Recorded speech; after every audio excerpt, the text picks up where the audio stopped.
Ilan taon bang kailangan para malaman mong siya na ang the one? Nasusukat ba yan sa tagal ng pinagsamahan o basta na lang mararamdaman? Tulad na lang ng kwento ng young couple na sina Crisel at Bricks. Sa edad na 21, nagdesisyon silang magpakasal. Ilang buwan lang yan matapos silang magkakilala. Nung pagkakilala ko pa lang po sa kanya, tapos nung nag-decide po siyang ligawan ako, parang doon pa lang po nasabi ko ng siya na. December 2022 daw nang magsimulang magligawan ang dalawa. Nang sagutin ni Crisel, agad sinundan ni Bricks ng proposal. Nag-decide na rin kasi kami magpakasal noon kasi, wala lang, kasi kilala naman namin na isa't isa sa loob ng 9 months. Sa una raw ay marami pang agam-agam ang pamilya ni Crisel, pero sinuportahan na lang daw nila kung anong ikasasaya ng kanilang anak. Nagwo-worry po sila sa akin kasi po babae po ako. Pero yung magulang ko po kasi super supportive po talaga, kaya parang yung kahit alam mo pong labag sa loob nila, para sa kasiyahan ko po, i-go nila. Kaya nung katagalan na pumayag po sila mama at papa sa desisyon namin, parang dumating pa po sa point na parang sinasabi po nila mama ni papa na kahit po ikasal kami, parang hindi pa rin po okay na magtabi kami or humiwalay kami, mga ganun po. Nalungkot daw si Crisel na makatanggap sila ng mga negatibong komento matapos ibahagi sa social media ang kasal nila. Dating po sa akin na, uy, nagpakasal ka na pala, nag-aaral ka pa ba? Sabi naman po ng iba, siguro buntis ka kaya nagpakasal ka. Mga galing naman po sa kamag-anak, ang bata-bata mo pa, nagpakasal ka na. Handa raw sila Crisel at Bricks na harapin ang marami pang pagsubok basta't magkasama sila. Yung tamang knowledge ng pag-aasawa, yun yung wala pa sa kanila. So, preparedness talaga, importante ito. So, pag wala pa yung maturity na yon at wala pa yung preparedness at right knowledge on how marriage talaga works, what marriage is all about, then mag-iimbento lang yung mga yan. So, trial and errors and everything. Maraming mga kaso ng mga marital crisis counseling natin pag maaga pa talaga nag-aasawa. They have to attend the counseling talaga, yung pre-marriage counseling seminars, and may mga marriage boosters tayo, as much as possible than if they have yung mga principal sponsors nila, witnesses nila, yung mga ninong-ninang nila na alam nila na maganda yung pagsasama as a role model. Humingi din sila ng gabay at guidance sa mga ganung klaseng role model na mga mag-asawa na matagal na nagsasama.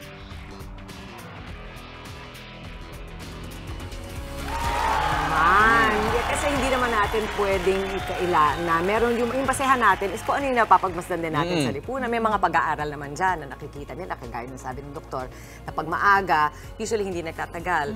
Pero ang tatanungin ko is, ano ba yung batayan ninyo sa ready? Iba-iba din. Merong, siyempre, ang sabi ng pag-aaral, ang yung power, yung maturity, yung prefrontal cortex, yung bahagi ng brain mo na nagsasabi sa'yo na tama yung pagdedesisyon mo, hindi yan fully developed hanggang 25 years old. So yun, fact yun. So ngayon, kung doon tayo manggagaling, baka nga meron tayong dapat isipin na mas magandang intayin pa. Base lang doon sa mga alam na nating bagay. But there are many other things, I think, that go into the decision na kung kayo ba ay magpapakasal na. Ako kasi ate, as you know, I'm married and very young. Because I'm 39 now, you can do the math, I'm 39, I have been married for 20 years, no? So, when I had my firstborn, nung meron na akong kali, tapos kami ni Boyet, kinasal kami, si Boyet kasi ay mas matanda sa akin ng 9 na taon, no? So, may factor din yon. Kasi ito, pareho halos sila ng edad. Correct, 21. No? So, ako, sasabihin ko sa inyo na si Kali, dahil bata ako nag-asawa, binubukas ko yung pag-iisip at mata niya na, kasi hindi kami nagtatago sa mga bata O ate, nung kinasal ako, ganitong edad ako. Kasi marunong nang magbilang yung bata, 19, magta-20 na Sabi ko, nasa sayo yan. Gusto mong magpakasal ng maaga, paninindigan mo yan. Dahil ang pagpapakasal ay hindi yan biro. Buhay mo at buhay ng pamilya ninyo ang nakasalalay dyan. Pero ako, sa dulo ate, meron kasi mga nagpapakasal sa tamang edad, pero eventually, nagde-decide din sila to separate ways. So, para sa akin, sa dulo, araw-araw, magiging conscious effort sa'yong pipili ka.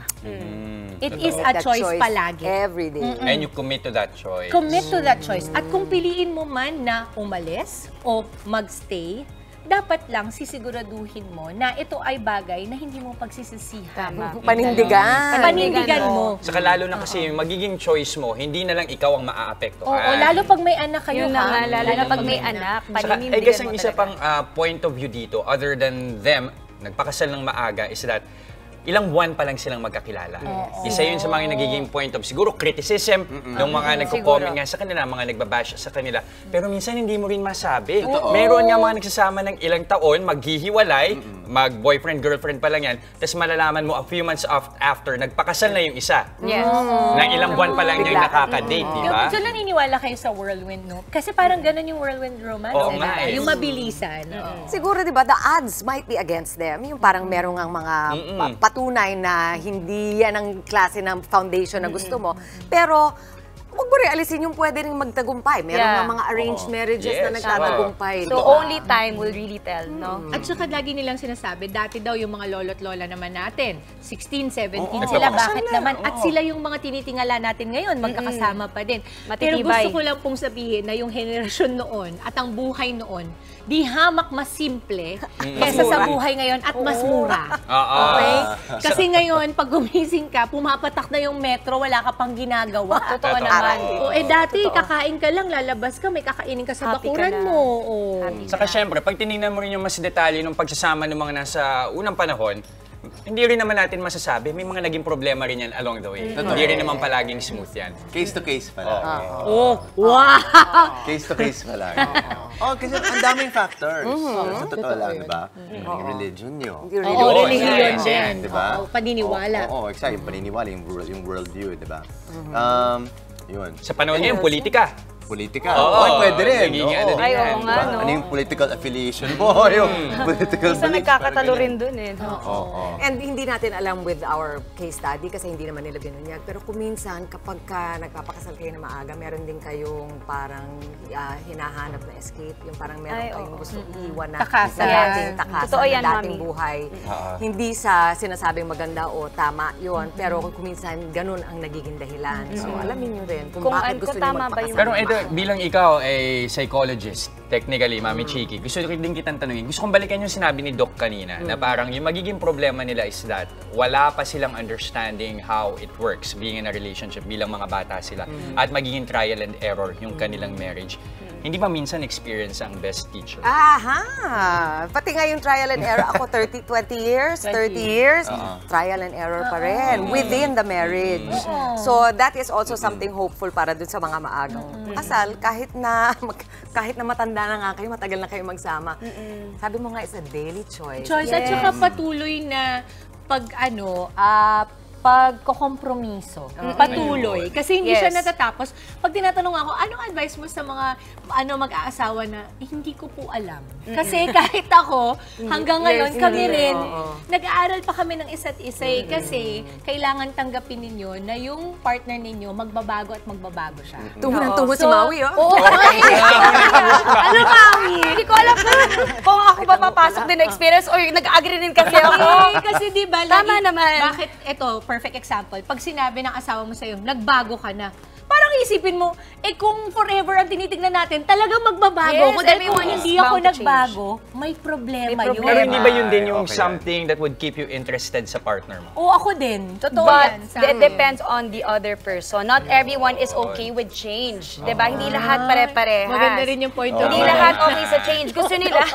No, Saka gusto ko, at kailangan- parang feeling ko may nagpipigil mag-comment dito. Si Doc na nasa Rex likod ba ng to? camera. Kasi yung dala niya kanina na balita tungkol sa mga relasyon. talaga. Yun. Pero yun nga, yun. Yun yung akin na hindi lahat open to change. So Tama. yun, nasa dynamics din ng dalawang tao. Kaya nga, tulad na sinabi kanina, we're judging na baka hindi magtagal lang isang couple. But you know what, at the end of the day, it's really the dynamics ng dalawa. Kung sila ba ay willing to meet halfway all the time, like you said, it's a choice. Tama. At different kinds of change din. Good change ba siya o Or bad bad change? change. O, pero dyan pumapasok, mamahalin mo pa ba kahit na Magbago. nagbabago? Kung for growth, okay di ba, lang. lumalawak yung usapan natin. Ang masasabi lang natin dun sa ating Daming ambag. mag-asawa, ano nga pangalan nila? Si Crisel at saka si Rex ba?